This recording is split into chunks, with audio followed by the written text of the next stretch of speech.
Hi, my name is Akshara Nagaru and I'm in grade 10 and I go to Winston Churchill High School. And today I'll be sharing with you all my science fair project, Wake Up Call.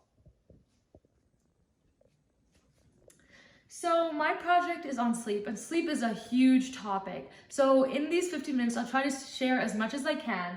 And I'll be sharing things like how sleep works, how to sleep better, what influences sleep, and much more. So why did I choose this project? Well, sleep is super important and it's always a part of our life. So I've always wanted to find out more, and I haven't really had the chance to. And this is a great project for you to know more about sleep. So I conducted a lot of research, and I even did my own study where I took a group of people and asked them a few questions, which I'll be explaining later in this video. As a teenager myself, I don't get much sleep, and most people don't. So I did this project so that you guys know why it's important and what may be affecting us or influencing our sleep and stopping us from getting the amount that we need. I also used to sleepwalk when I was little and sleep talk and get nightmares. So I wanted to find out more about that and why did I sleepwalk. So in this project, I'll be explaining to you about sleepwalking and other things as well. This is a great opportunity for people who don't really know much about sleep to understand it better and hopefully help you sleep better as well. So I also included a dictionary definition, and it says that the nervous system is relatively inactive, the eyes are closed, and the postural muscles are relaxed, and it says some other things as well. And I'll be explaining this later in the upcoming slides. So to be honest, scientists don't know much about sleep, which is why probably we don't know much as well. But if you don't sleep, you can definitely die, which is why they say to sleep as much as you can. Since it's super important and is part of our daily life, there are a couple of theories as to why we sleep. The first theory is the inactivity theory. So in the past, centuries before, in like different periods, animals would have to sleep so that they would be able to escape times of vulnerability. And that has basically adapted to what we call sleep now. That's one theory. The second theory is the energy conservation theory, the theory that we sleep so that our body can relax and heal so that we can save up energy for the next day where we have to put it to use. And we need to take time for our body. And then the restorative theory is just the theory that our body needs to restore what it has lost when we are awake, kind of similar to the energy conservation theory. So yeah, our body just like strengthens and stuff. Then the brain plasticity theory, which is the theory that we sleep and our brain strengthens and more changes happen to the brain so that we can function better the next day. So some reasons that we definitely know are true as to why we sleep are that we need it to conserve energy, we need it for cellular restoration, brain functioning, emotional well-being, weight maintenance, strong immune system, and heart health. And I'll be explaining some of these more in detail later. But as you can see, some of these things are just the theories put together, a couple of them mixed in. So what happens when we fall asleep? So when we fall asleep, our body goes through many changes, like our body temperature drops, our brain activity drops, heart rate drops, respiration drops, and of course, body energy expenditure as we're going to be sleeping and we're not going to be doing anything, and our body doesn't have to work. So in one night, we go through multiple cycles that each last around 70 to 120 minutes. Each of these cycles consists of 4 different stages. 3 of them are non-REM and 1 of them is REM. And I'll be explaining that in the next slide. In the first half of the night, in the first sleep cycles, we're going to be spending more time in the non-REM sleep. And then in the second half, we're going to be spending more time in the REM sleep. So basically, we're not physically or mentally active during sleep. So REM sleep and non-REM sleep. REM sleep stands for rapid eye movement. And in REM sleep, your eyes move around in different directions. This is why we call it rapid eye movement, and as it happens rapidly. It doesn't send any visual information to the brain. And dreams happen in REM sleep. In non-REM sleep, which is usually in the first part, as I said before, of the sleep, your muscles are paralyzed. And you cycle between the two until you wake up. So each stage, there are 4 stages, as I said before, and all of the first 3 are non-REM sleep. And each of these stages lasts around 10 to 15 minutes. It can vary and go through each of the phases of non-REM sleep before reaching REM sleep. So stage 1, your eyes are closed and it's easy to wake you up. You're just starting sleep. And the stage is really short as you are dozing off and transitioning into more of a deeper sleep. This lasts around 10 to 15 minutes. Then stage 2 comes and you're in light sleep now. Your body and your mind slows down and you settle into more deeper sleep. And your heart rate slows down and your body temperature drops. And this lasts for 10 to 25 minutes. Stage 3, you're now in deep sleep. So the body is recovering right now and everything slows down, your brain activity slows down, and it's difficult to wake you up here, and you don't want to be woken up during this time because then you feel a little disoriented. So yeah, these are the deeper stages of sleep, and this is when your body repairs itself, grows tissues, builds bone and muscle, and strengthens the immune system. So the last stage is REM sleep. And in this stage, your brain activity goes up to a similar level as when you're awake. And this is the stage where you experience intense dreams. So basically, you can also dream during the other stages, but especially in REM sleep. So your breathing and heart rate increases, and your muscles are paralyzed, which stops you from acting out in those dreams. So the first period lasts around 10 minutes, but it gets longer as the cycles go, with the last one even eventually being 1 hour. And REM sleep is so important for us because it helps with the brain and helps with your learning. So if you want to do well in school, make sure to get lots of REM sleep. So what happens during sleep? I'm just going to briefly talk about it again. So our breathing slows down and it becomes irregular during REM sleep. Our heart rate slows down. Our body temperature also goes down. Our muscles relax, and our body's energy expenditure also decreases. And during the REM stage, as I mentioned before, our muscles are paralyzed in the state called Apnea, which keeps our body from fighting back and responding to those dreams. Our respiratory and eye muscles are the only muscles that are active as our eyes move rapidly around during REM sleep. In the early parts of non-REM sleep, our brainwaves slow down, and then suddenly in REM sleep, we have lots of brain activity, which is why we have dreams. And the sleep and circadian rhythm, which is the body's internal clock, also regulates the production of hormones during sleep. And hormone levels also fluctuate, and it can affect daytime hormone production. So I'll be talking about melatonin and cortisol and growth hormones and weight hormones later, as it does really affect your daily life. Sleep can really affect some of those things. So on average, how much should you sleep? So as you can see here, I have a chart of like how long you should sleep. But as a teenager from 14 to 17 or 13 to 17 years old, you should sleep 8 to 10 hours, and 1 hour here and there, 7 to 11 basically. So what happens if you don't get enough sleep? Some short-term problems are lack of alertness, impaired memory, daytime sleepiness, mood swings, you can't really think properly. Long-term problems, high blood pressure, obesity, cancer risk that increases depression and other mental health issues, death. So what if you get too much sleep? That can also be a problem. Some things that can happen is that you can get hypersomnia, diabetes, weight gain, headaches, back pain, depression, heart disease, and also death. So healthy sleep, make sure to get a healthy duration, so 8 to 10 hours for a teenager. Make sure to get continuous sleep without interruptions. Make sure the timing of sleep is consistent, and that can result in lots of energy and a good mood. So my project. So the main part of this research project was to find out more about sleep in teenagers, and my goal was to find out how daily activities and lifestyle can affect your sleep and how that can affect your mood. So I asked people between the ages of 13 to 17 to fill out these Google forms I created, and overall I received 102 responses. So this is just an example of the form that I created. So this is the form, and some of the questions: duration of your sleep, what time did you sleep, what time did you wake up, duration of school, duration of extracurriculars, time spent on homework, food that they ate, time spent on personal electronic devices, if they used their electronic device before sleeping or watched any TV, and for how long, if so, if they woke up in the middle of the night to check their phone, time spent on physical exercise for the day, any other mental stress factors or environmental factors or physical disturbances, and if they took any medications, and if they felt tired during the day, and if they had any ongoing sleep problems, and if they got any nightmares, or if they took any naps, and if they had anything else. This is a graph that I created to represent the data that I collected. So we have less than 8 hours, 8 to 10 hours, and more than 10 hours. So for extracurriculars, people who slept less than 8 hours had a decent amount of extracurriculars, duration of that. People who slept for 8 to 10 hours, they had a lot of extracurriculars, and people who slept more than 10 hours had a little less than 8 hours of extracurriculars. And then for food, people who slept less than 8 hours had a 4 to 5 number, which means that they had a decent, healthy amount of food and healthy food. 8 to 10 hours, they ate very healthy and had a lot. More than 10 hours, they were a bit better than the less than 8 hours. Time spent on studying in hours. People who slept for less than 8 hours spent a lot of time on homework. People who slept 8 to 10 hours had a little bit of homework, and more than 10 hours had even less. For physical exercise, they all were really close. People who slept less than 8 hours actually had more exercise than the other two. And then phone use, people who slept less than 8 hours showed to have a decent number of hours, 4 hours of phone use. And then 8 to 10 hours was a little less than that.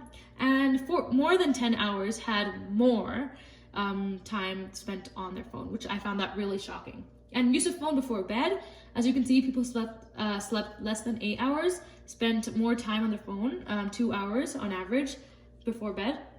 8 to 10 hours had very little, less than an hour, and then those who slept more than 10 hours had just about an hour. So the data collected. So on average, after I calculated everything, people slept a 7.2 hour average. And since some of the responses came in at different times, and there were like a couple of different forms, on average, it was just 6.8 hours for the weekdays. And 11:50 p.m. was the average sleep time, and 6:20 a.m. was the average wake up time. And when I was looking at the responses, you could see that 90% of people use their phone before sleeping, for an average of 1 hour and 10 minutes if I added all of them together. And there weren't many responses that said that they looked at their phone in the middle of the night, because like 38% of them didn't even have their phone with them. And on the top, if you can see here, I asked a question on saying if any of them felt tired and at what kind of range. And 38% said that definitely they felt tired, 31% felt kind of, and 31% felt not really. So everybody did feel somewhat kind of tired, which I think I could relate to. So this one shows how many people got nightmares, and as you can see, it was kind of shocking because 20% actually had nightmares and 13% kind of said that they did. And for this one, it's about anybody if they took any naps, and 14% said that they would have if they had time. 7% that said that they did, and 14% said that they also took a nap for a short period of time. So some other stress factors that were mentioned in the forum, because I asked them if they had any, and something that they said were exams, loss of loved one, anything related to school really, pets, heating, any physical pains like headaches and pains and runny nose, cough, cramps, like environmentals like wind, a rough bed, snoring, siblings, sports, just general stress that many had stated, like the need to go to the bathroom in the middle of the night. Yeah. So for my results and conclusions, basically, I'm so happy that I got a lot of responses, as they can give me more of a clear answer. But I noticed that those who ate very little and had little exercise and didn't have that many extracurriculars as well, or especially in duration, they actually slept for the shortest period of time. And those who seem to maintain a healthy lifestyle, like a equal amount of like extracurriculars and homework and food and all that, they slept for the perfect duration. And other factors definitely did affect people, as I saw many have mentioned, like pets and school homework and physical pains that had affected their sleep. And many also mentioned that they didn't really want to wake up, but they had to because they had school or something like that. And this basically shows us that we all have totally different schedules, even from a day-to-day basis, and that just shows us how different we all are. So some more about that, since there were lots of different stress factors, it's just difficult for us teenagers to maintain like a regular schedule. And one of the biggest things that influenced our sleep that appeared in my results was that phone use. As it, like we saw, less than 8 hours, they spent a lot of time on their phone before bed. And food was also something that I found was really interesting that seemed to have influenced sleep, that those who didn't really eat very well or healthy, they didn't really sleep as well. And as a teenager myself, I'm kind of happy to say this, but what we noticed was homework also kept people up, I think, because the results showed that people who slept less than 8 hours seemed to have a lot of homework or studying to do. And I think I somewhat relate to that, because personally myself, I have to study a lot and don't get as much sleep. And we just have a lot happening at this moment right in our lives as teenagers, and we can definitely tell looking at our sleep. And this is something I noticed personally in my own life, but those who actually sleep for a shorter period of time, they feel like kind of proud that they do, and they are still able to keep up with their life and like other activities, and they are proud to share that with others. But those, when I talk to them about doing these like the research project and like helping me answer the questions, they seem to actually feel like they were like out of place for like sleeping no longer. They were like, oh, well, I do sleep longer, but maybe I shouldn't. But no, this has basically become a trend in this generation for sleeping less and using more time on your phone. But that's actually not healthy, and some actually feel like they shouldn't sleep as long as they do when looking at others. So something quick about how our body regulates sleep. We have like this internal clock, which is called the circadian rhythm. And this basically is caused by the daylight exposure, which sends like these signals to our clock to keep us awake. And at nighttime, it initiates the production of melatonin. So melatonin. So this is a natural hormone that's produced in the pineal gland, which is located in your brain. And this regulates the night and day cycles, as I said before, like the circadian rhythm. And darkness increases more melatonin and light decreases it. And this is really important as it acts on receptors in your body to encourage sleep. And people who have low levels or have trouble sleeping, they basically take melatonin supplements to help them sleep better. So some things that influence sleep, like your diet, school, stress, any other mental health issues, like our environment and physical pains, medical conditions, medications, substance use, sleeping disorders, and jet lag. And for what sleep influences, like memory, mood, our health overall, a sharper brain, our emotional and social interactions, and stress and complex thinking. So ways that we can sleep better that you can also add, like habits, is to make sure to increase light exposure. As I said before, melatonin, you can get higher levels of that. Not to consume any drinks late in the day that can keep us awake, especially caffeine. Reducing any naps that you're taking, making sure to have a consistent and regular sleep schedule, and fixing any environmental problems. Not to eat late in the afternoon, at night. Exercise, eat healthy, turn off all electronics. This is a big one, especially at least like 30 minutes before. Listen to any music and take medications if needed. So for this slide, I didn't really want to add it, but I found it super cool, so I wanted to include it. So weight is actually really related to sleep. So if you're trying to lose weight, make sure to sleep a lot. And since sleep is related to hormones of like ghrelin and leptin, which is responsible for controlling your appetite, the more later and shorter amount of sleep you get, the less hormones produce, and it's more difficult for you to fight cravings, and you have more of that hunger, and you're not able to make those wise decisions to eat healthy. And those who sleep little are really hungry, and they choose foods that are highly consistent of carbohydrates or calories, which is why probably in my results, we found out that those who slept very little had not as much of a healthy nutrition and diet.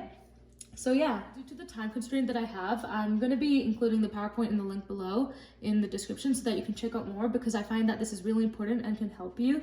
So sleep can also affect other parts of your life. It can affect your mood especially, and it can also affect your stress. And cortisol is a hormone that's produced, and this can affect stress and can cause you to be more stressed. It can also cause you to be more sleepy, and that can affect your thinking and all that stuff.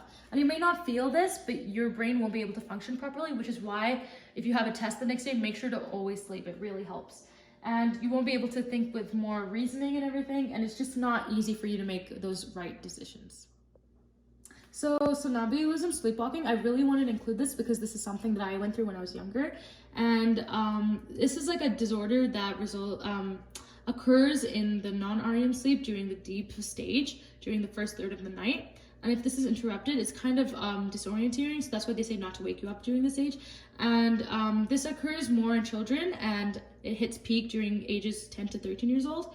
And you won't be able to remember any of these things, and it's basically difficult to remember all these things. And when I was younger, I was 10 years old when I had sleepwalking problems, and some of the reasons I may have experienced sleepwalking is because of like genetics or family history, maybe like brain injury, stress, fever, travel or sleep interruptions, age, breathing disorders, and other diseases. And we had just moved recently, and that's when I started sleepwalking. So one of the main probably reasons would be travel interruptions. Also some treatments like therapy and medications. So sleeping disorders, there are many sleeping disorders, and I thought I might include some of them, and lots of people experience them, like 30 to 40%. And the disorders I'll be talking about are insomnia, sleep apnea, narcolepsy, and there's also restless leg syndrome.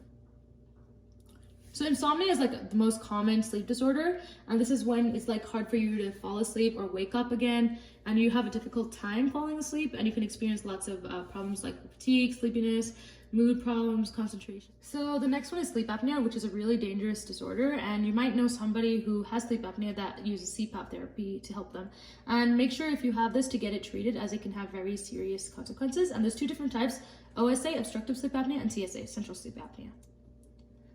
The next one is narcolepsy, which is another neurological disorder of sleep, and it can have extreme daytime tiredness, and it's usually occurs between the ages of 15 to 25.